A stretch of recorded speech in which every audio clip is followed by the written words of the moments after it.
বন্ধুরা, এটা হচ্ছে নেক্সট ভিডিও। আমরা কোনারকের এই মেলাটাতে ঘুরছিলাম একটু, তারপর আমাদের ডেস্টিনেশনে চলে গিয়েছিলাম চন্দ্রভাগা। মানে বলে না, ফার্স্ট টাইম সমুদ্রে দেখলে কেমন ফিল হয়, সেমনি ফিলটা আমার হয়েছিল। মানে আমরা তো পুরী যাব, কিন্তু চন্দ্রভাগার দৃশ্যটা দেখে আমি পুরো ফিদা। আমি গিয়েছিলাম দীঘা কয়েক বছর আগে, আমার অতটা মনে নেই।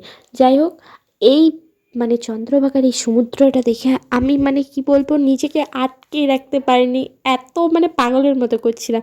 যাই হোক, এখানে আমি আমার নিজের এক্সপ্রেশনটা শেয়ার করতে পারিনি, একটা ফটো জাস্ট অ্যাড করেছি। আমার কেউ ভিডিও তুলে দেয়নি। যাই হোক, দেখতে পাচ্ছ কত সুন্দরভাবে ঢেউটা আসছে। ও হো হো, দেখে সমুদ্র এমন কেউ নেই যে ভালোবাসে না। আমার তো সমুদ্র দারুণ লাগে। যাই হোক, এদের আমি ফটো ভিডিও তুলে দিয়েছিলাম, ওটা অ্যাড করে দিয়েছি। কি করব, ক্লিপ না থাকলে যা হয়।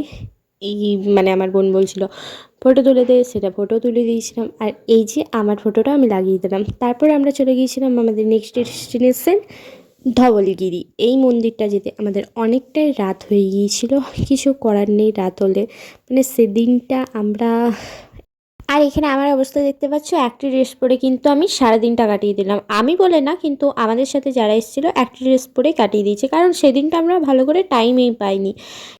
যাই হোক, দেখেছি, এটাই ভাগ্যের ব্যাপার। আর এই মন্দিরটাতে না ক্যামেরা এলাও ছিল, কোনো যে ক্যামেরা ঢুকতে দেবো না সেরকম কিছু ছিল না। কিন্তু জগন্নাথ মন্দিরে ক্যামেরা কোনো এলাও ছিল না, তো আমি ভিডিও ফটো কিছুই দিতে পারিনি। যাই হোক, ভিডিওটা ভালো লাগলে অবশ্যই লাইক করে দাও। Bye bye.